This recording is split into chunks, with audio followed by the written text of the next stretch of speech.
Go.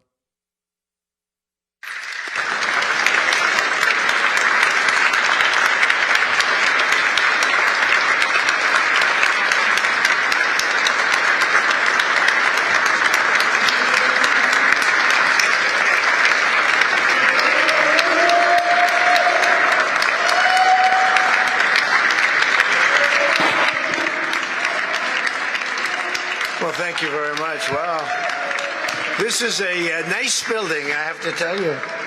So this is a special occasion for a lot of reasons, but number one is it's our first occasion in this building using it for peace.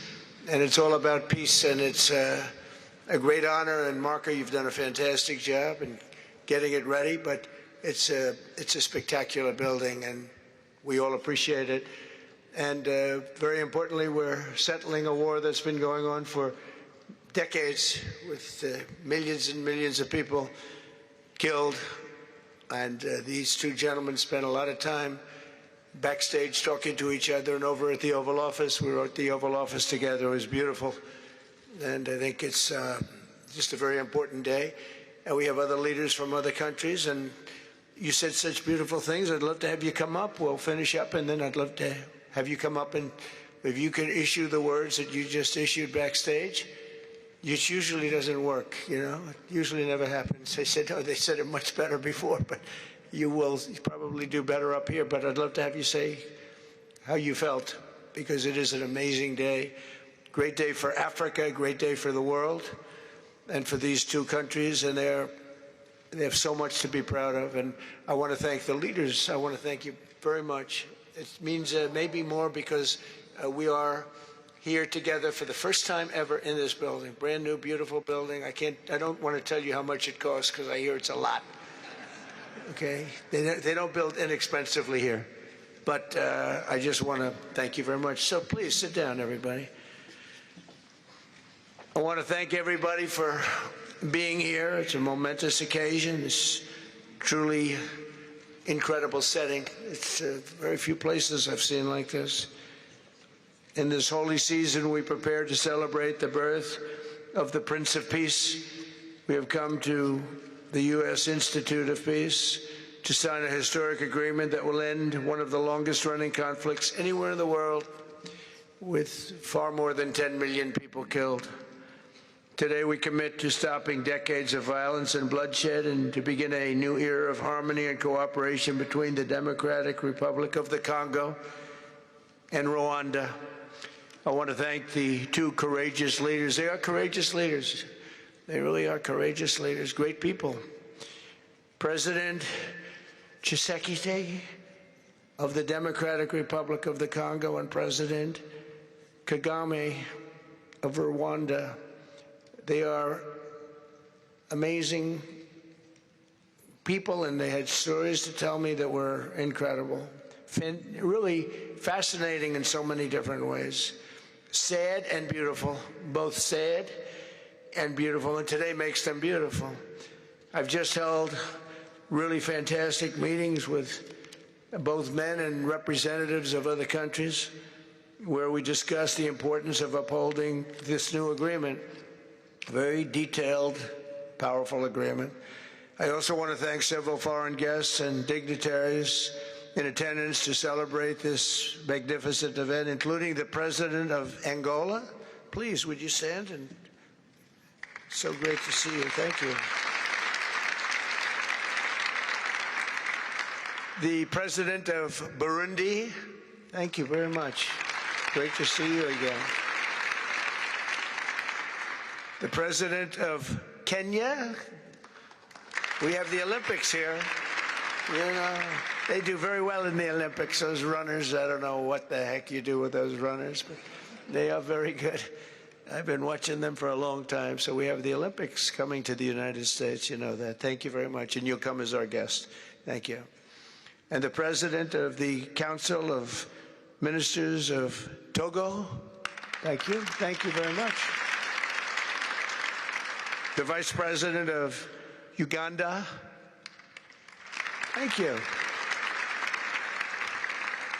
It's such a beautiful color. Like, all these guys are wearing these dark suits. You just stand out for a lot of reasons. Beautiful. The foreign ministers of Qatar. Thank you.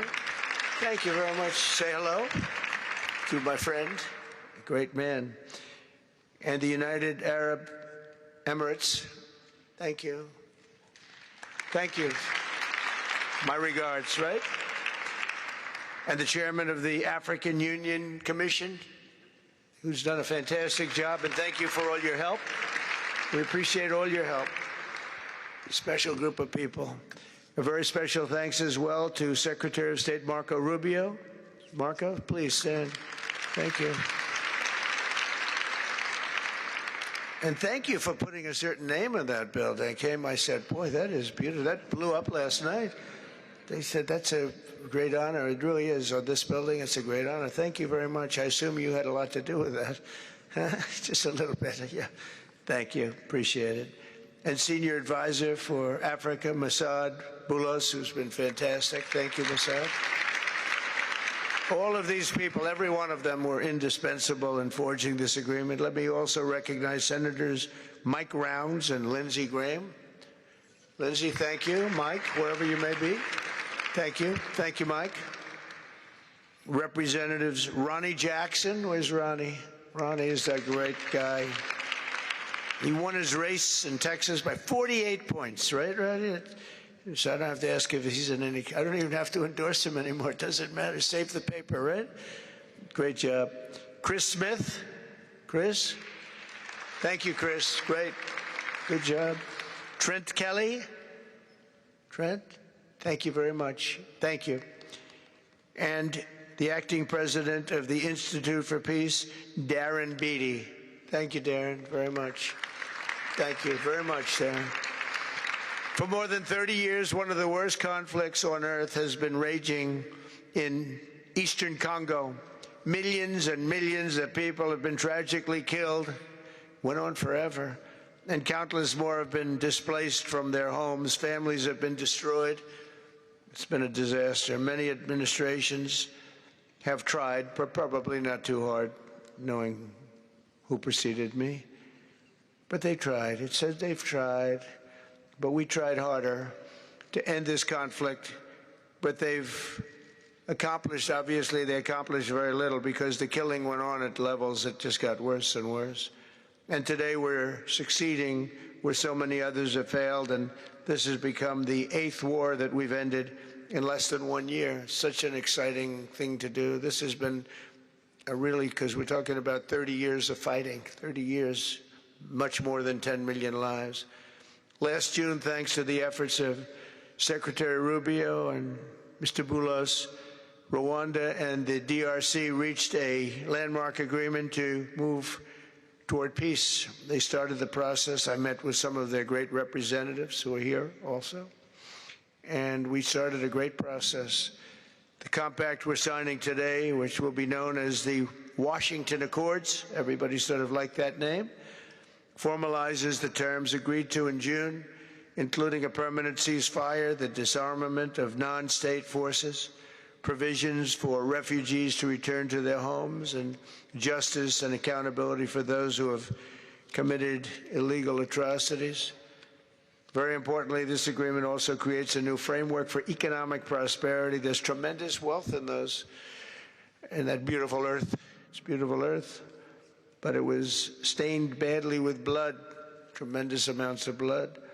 But in the region that will support a lasting peace, and the Democratic Republic of the Congo and Rwanda have agreed to more closely integrate their economies with each other rather than fighting, and they'll be doing that. And these two gentlemen are very smart, and I think they liked each other a lot. I spent time with them. I think they liked some people may be surprised. I really do. I think they've spent a lot of time killing each other, and now they're going to spend a lot of time hugging, holding hands, and taking advantage of the United States of America economically like every other country does. So they're going to do very well, but they do have some very valuable things. They're going to have a lot of money and a lot of success, and I think they're going to get along really well, so I hope so. Thank you very much. Look at them. Look at the way they love each other. Thank you. So I have a lot of confidence in both leaders. We'll keep these commitments. I know they're going to keep them and follow through on the agreement and create a much brighter future for the people of their countries and their heroes within their countries because of today. This is a big story. And so much is being written and said. All of the newscasts have it at the top of the list. And they are heroes, and we want to keep it that way. Today, the United States is also signing our own bilateral agreements with the Congo and Rwanda that will unlock new opportunities for the United States to access critical minerals and provide economic benefits for everybody. And we'll be involved. We're sending some of our biggest and greatest companies over to the two countries, and we're going to take out some of the rare earth and take out some of the assets and pay, and everybody's going to make a lot of money. These are just two of the many new agreements related to mineral supplies that my administration has achieved this year, including with Australia, Japan, Kazakhstan, Malaysia, South Korea, and many other countries. With all of these agreements, we're forging new economic security partnerships that protect the interests of America and our friends and partners, and a core feature of my administration's national security strategy, a big part of which is the tariffs. We're taking in trillions of dollars in tariffs. Nobody's ever seen anything like it, and it's given us really great national security. We'll be paying down debt. We'll be making distributions to people. And we're really doing a job. It's amazing. I was with a gentleman, the future king of Saudi Arabia, and you've heard me say this a couple of times, but 2 months ago when I was over there, he said, and actually Qatar is represented today, and UAE is represented, and your leader said the exact same thing, different words, but the exact same thing, that 1 year ago, they thought our country was dead, and now our country is the hottest country anywhere in the world. We're the hottest country anywhere in the world. Nobody's ever seen anything like it. We have over $18 trillion, that's just in 10 months, pledged or being invested or pledged to be invested in the United States. Think of that, 18 trillion. The highest amount we've ever had is 1.5. Under the Biden administration, they did much less than 1 in 4 years. Think of that. So they did less than 1 trillion in 4 years. We have 18 trillion in 10 months. It's going to be much more than that, too. No other country in history has ever been close, no matter what country you pick. So I want to thank you again, everybody, for your great vision. And I want to thank the people, especially the people that we named. Some of the others that unfortunately we didn't name, we just couldn't do that.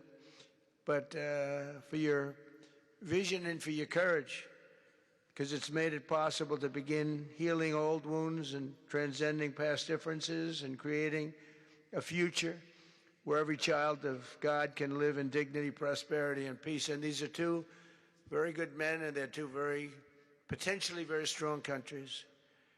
I'd like to now invite President Kagame to come up and say a few words. It's Rwanda.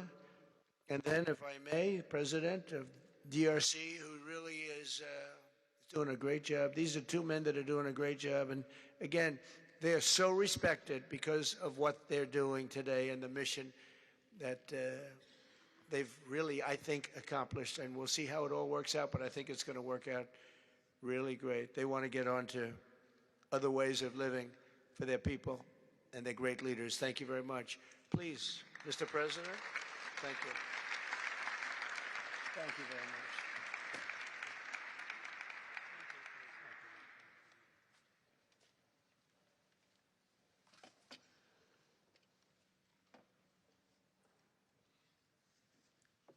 Excellency Donald Trump, President of the United States of America, Excellencies, heads of state and government and former heads of state, distinguished ladies and gentlemen,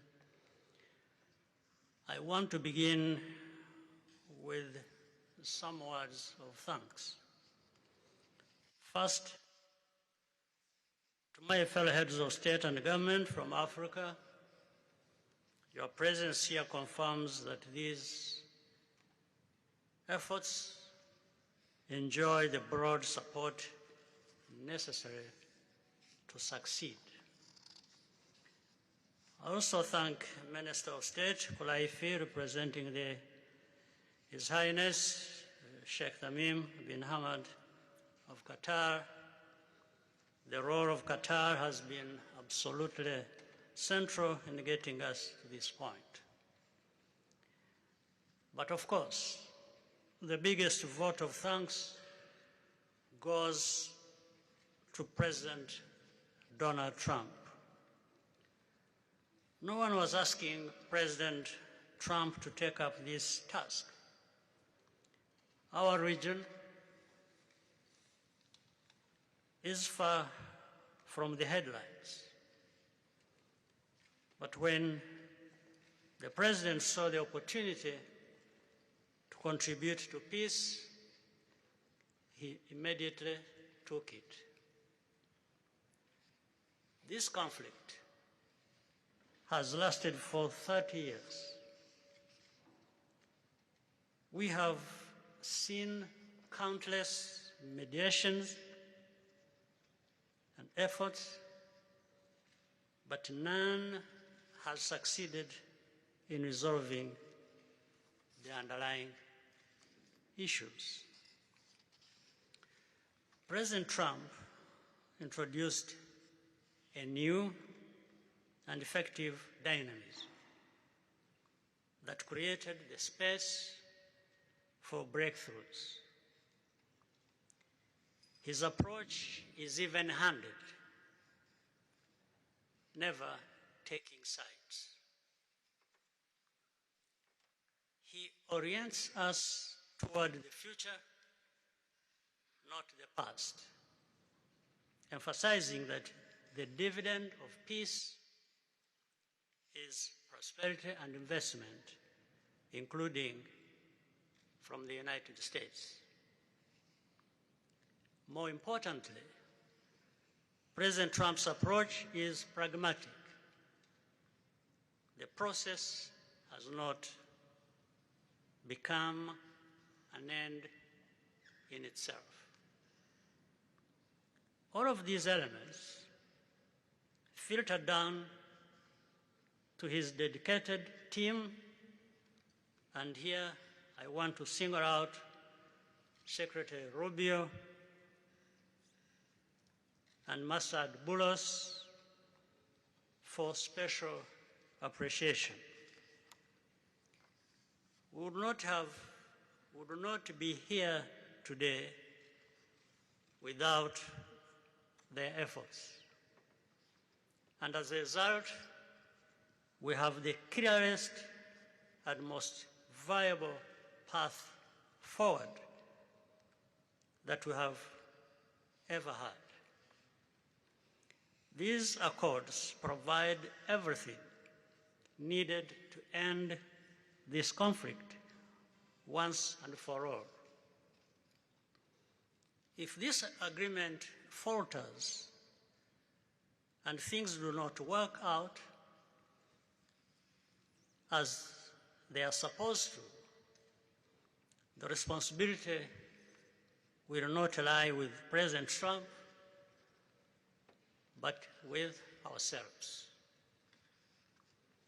It's up to us in Africa, working with our partners to consolidate and expand this peace. There will be ups and downs on the road ahead. There is no doubt about it.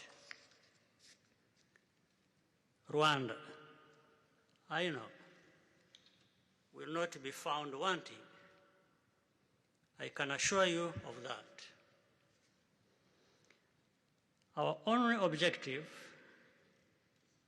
is and has always been for our country to be safe and secure after having endured so much tragedy. We now only want to look forward in confident expectation of a prosperous and stable future. Mr. President, Excellencies, I thank you for your kind attention.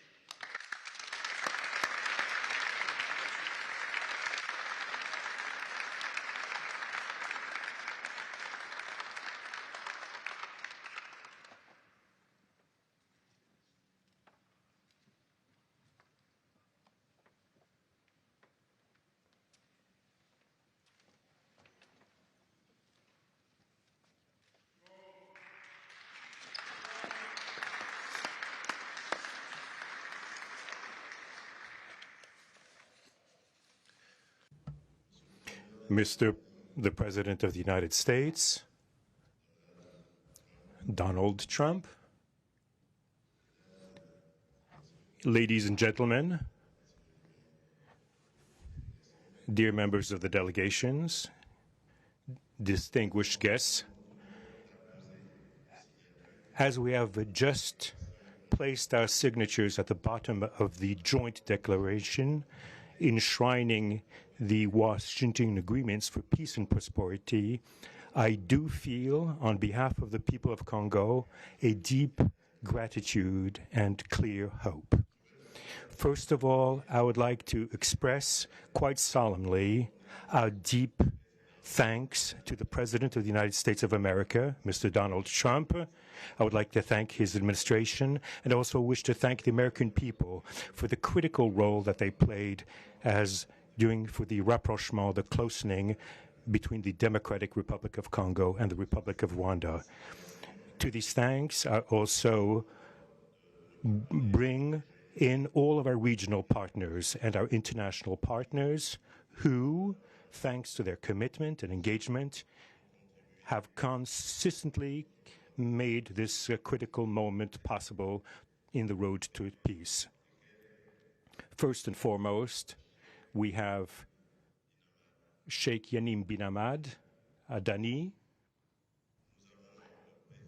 We have President João Manuel Lourenço Gonçalves, who is the President of Angola and the acting President of the African Union. And we also have the former President of the Republic of Kenya, my brother, Uhuru Kenyatta, who I can see here in the room. These two great Africans who are at the beginning, who started the Rwanda and the Nairobi processes. And beyond them, I wish to thank also all of the African leaders who contributed to help us in this struggle. And I do hope that we have, yes, reached the end.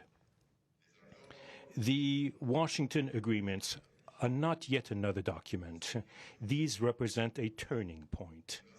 They bring together under a coherent architecture a declaration of principles of a peace agreement and also the regional economic integration framework to provide to the peoples of the region a new perspective, a new outlook, namely to finally overcome the cycle of violence, of forced displacements, of mistrust, defiance, in order to begin a new era of friendship, cooperation, and prosperity all shared together.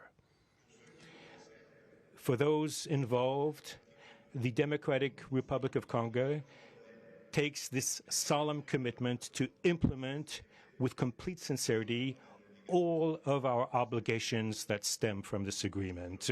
We will do this with seriousness, with rigorousness, and also with the constant care for peace and the security of our populations, for the unity and the integrity of our territory. We do hope that thanks with the same seriousness that the Republic of Rwanda will also respect fully the letter and the spirit of the commitments made here in Washington.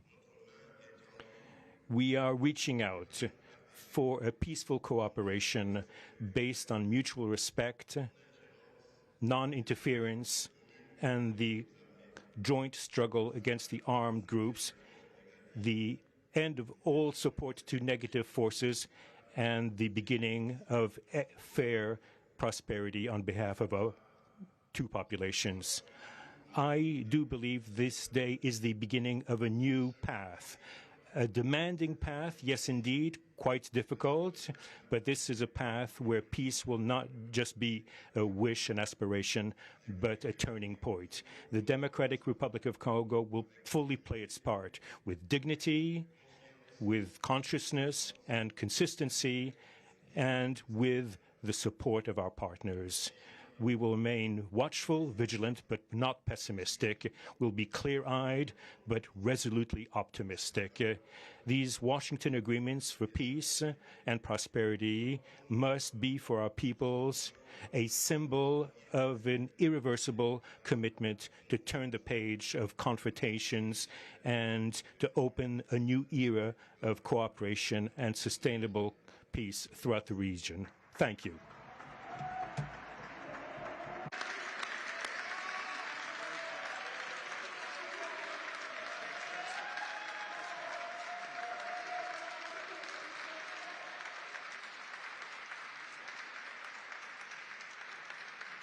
So, if I might, my four new friends, a couple of cases not that new. Could you come up, please? Do you mind? Please.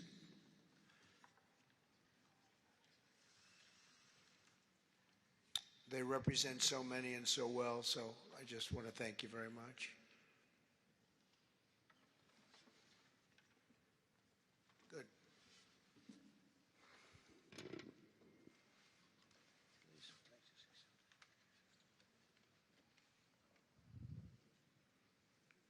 Sr. Presidente Donald Trump, Presidente dos Estados Unidos da América, caros convidados, altas entidades aqui presentes, senhores jornalistas, eu gostaria de realçar a importância desta cerimônia aqui em Washington, D.C.,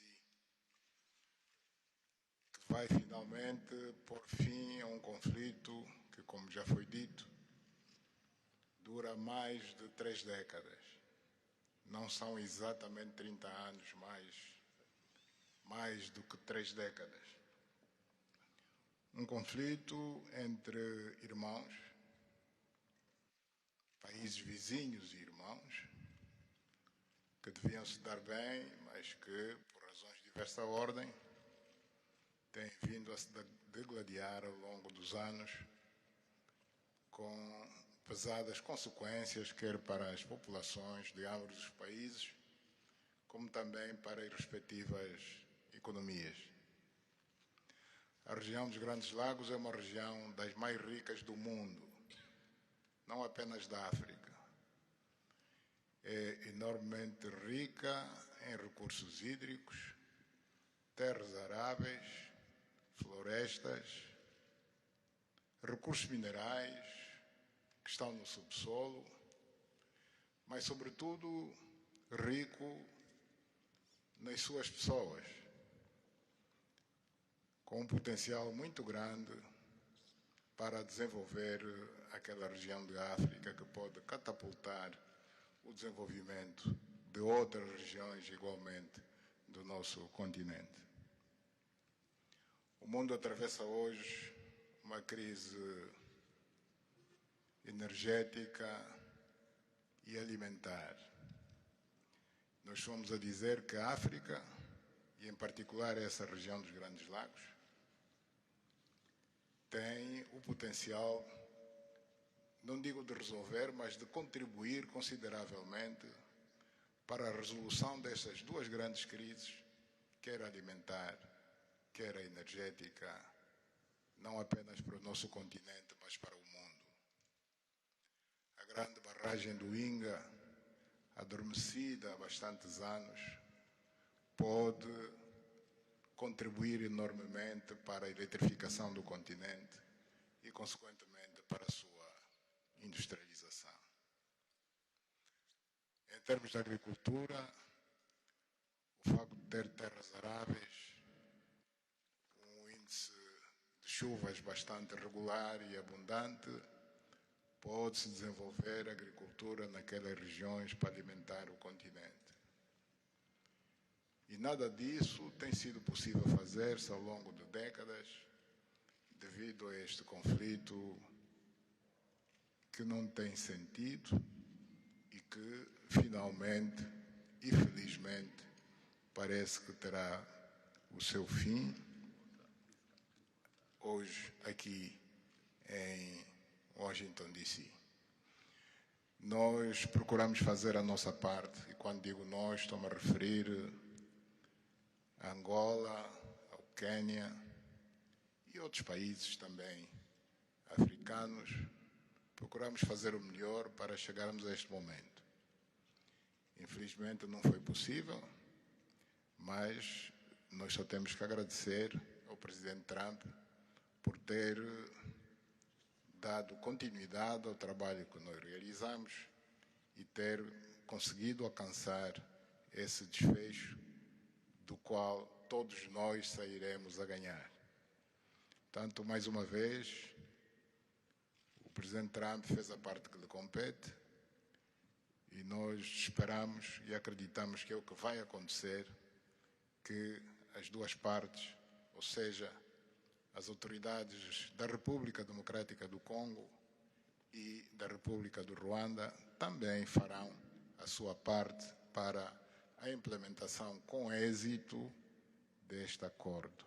Uma coisa é assinar um acordo, outra coisa que é mais difícil, mas é possível, desde que haja vontade política, é implementar em tempo útil tudo aquilo que nós acordamos e assinamos. Parabéns a todos. Muito obrigado. Your Excellency, the U.S. President, President Trump, dear guests, and dear dignitaries present here and press members. I would like to highlight the importance of this ceremony taking place in Washington, D.C., because this has come to put an end to a war that has been there for more than 3 decades, because it's not just exactly 3 decades, but it's more than 30 years. And this is a conflict that has been there between two neighboring countries, which have been fighting for many years with consequences on the peoples, countries, economies, and so forth. And these consequences also were felt in the Great Lakes region, which is a very rich region in Africa, rich in terms of water resources, arable lands and forests, and as well as mineral resources, which are important for the development of our region.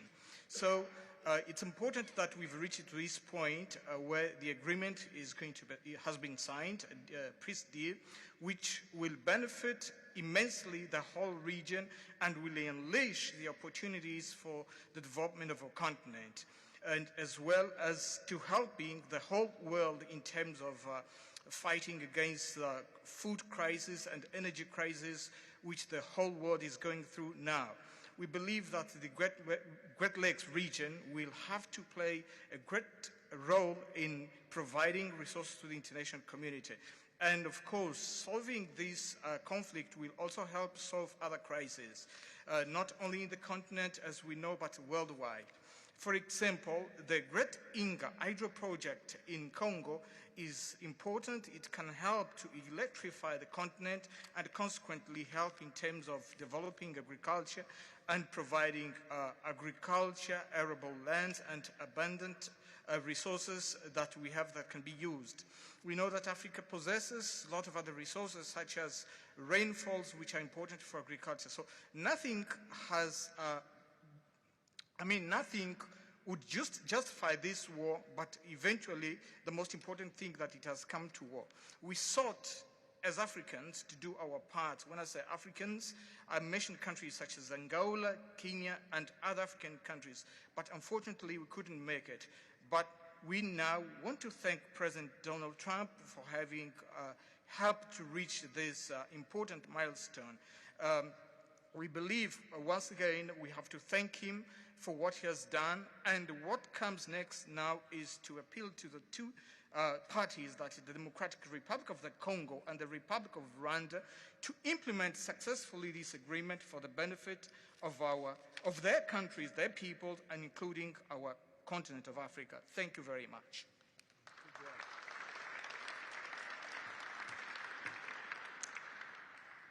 Your Excellency, President Trump,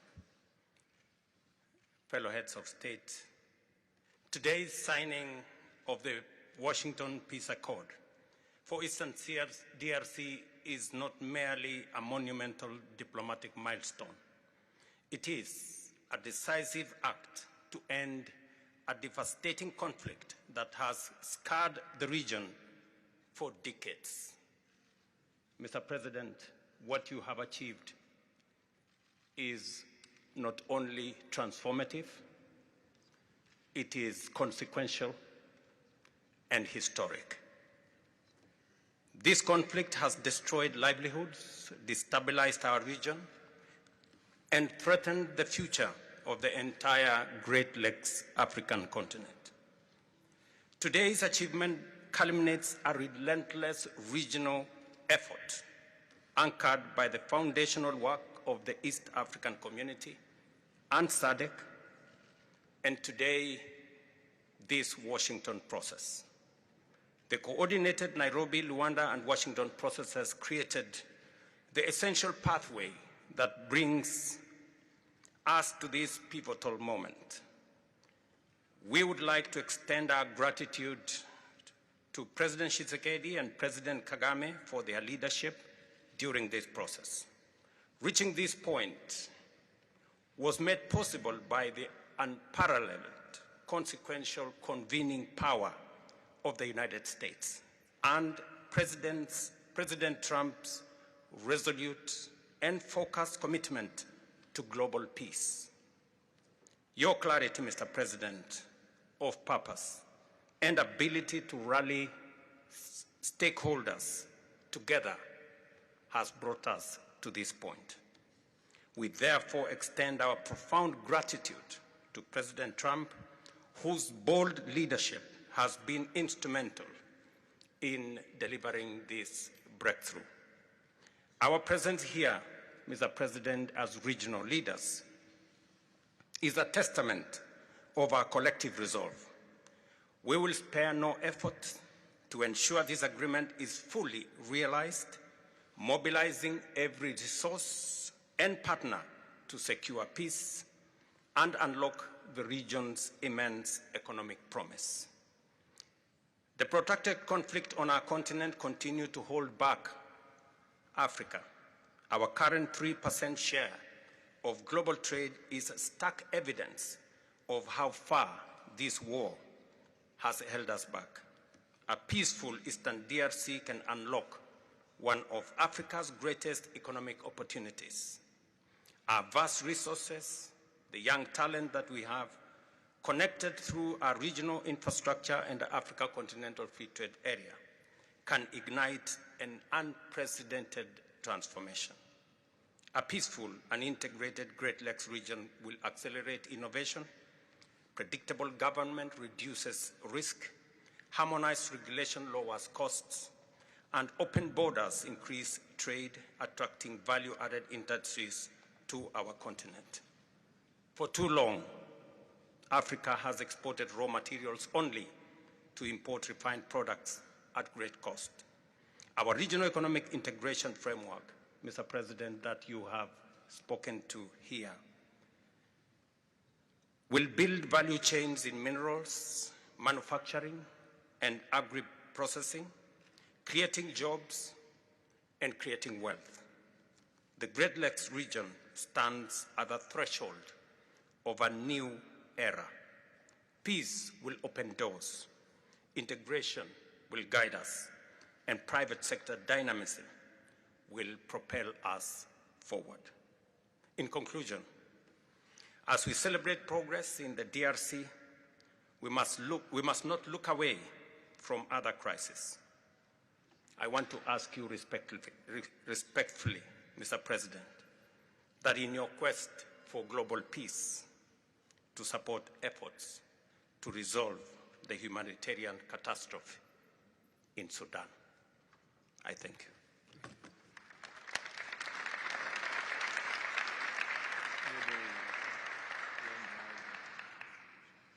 Excellence, le chef d'État et de gouvernement ici présent. Heads of state and government, dear delegations, it is with great joy that I speak today before you in order to express my joy.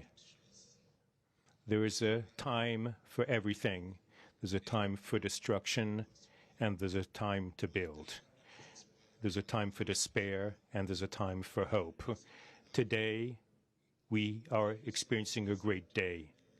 We are looking forward to this agreement, which will give back hope to the peoples of Congo and of the sub-region. I would like to congratulate everybody involved who made this great day possible.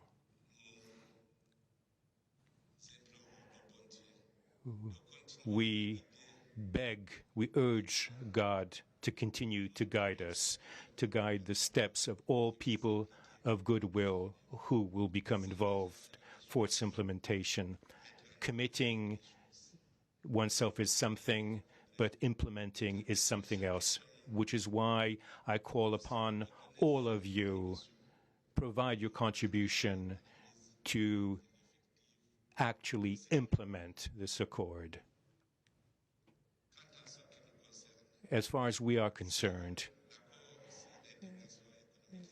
this agreement on regional economic integration, well, Burundi and the DRC already represent an economic community of the countries of the Great Lakes region. Burundi has a major role to play in order to indeed implement these existing cooperation agreements between the three states. We hope that together we'll be able to achieve a long-lasting peace and stability throughout the region. Thank you very much.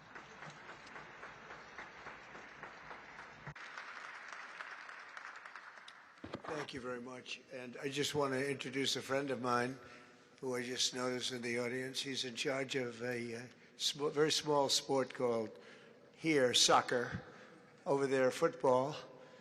So nobody knows really what to call it. Johnny, thank you very much. The head of FIFA is here.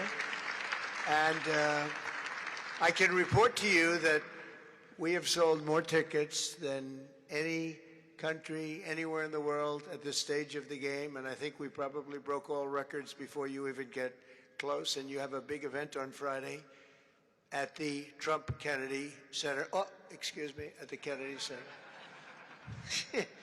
Pardon me, I've such a terrible mistake, Marco. At the Kennedy Center, and I look forward to seeing you there. But I want to congratulate you. No, it's really taken the world by storm.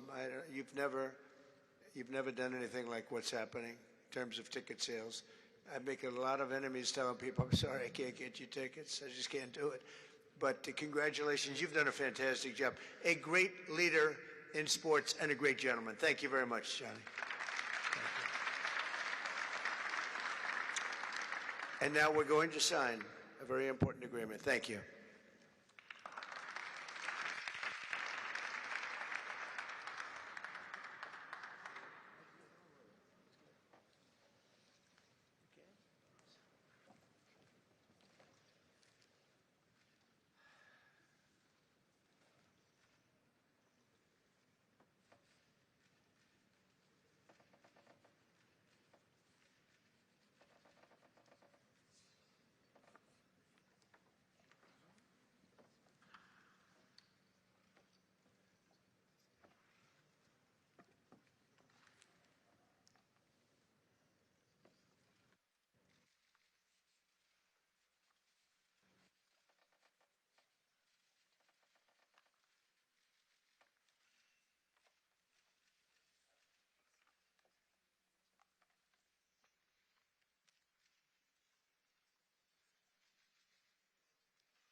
friendly, so I'll take it. Otherwise, I wouldn't take it. Go ahead. Mr. President, we are witnessing a historic moment for Africa. My question to you is, when we will see the withdrawal of Rwandese troops from DRC, and when we will see the real peace? Because even now, we are witnessing historical peace deal, but people are being still killed in DRC. Yeah. Because the troops continue there. Because this needs to be real, the troop needs to withdraw from DRC. When we will see the withdrawal? I think you're going to see very quick and very quickly, I think you're going to see things happen. This is something that was not doable, according to a lot of people, and not only is it doable, I think it's going to be a great miracle. These two gentlemen are leaders, they're great leaders, and they're going to prove that in the coming months and years. And I think you're going to see very immediate results. I have confidence that that's what's going to happen. Thank you very much, everybody. Thank you. Thank you.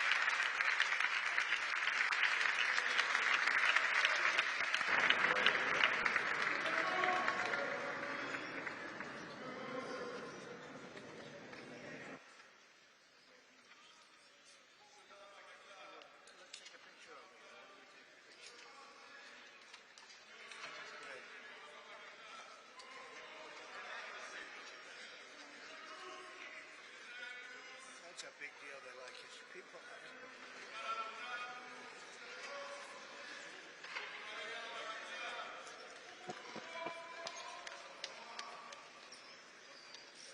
Thank you, everybody. Thank you. Thank you.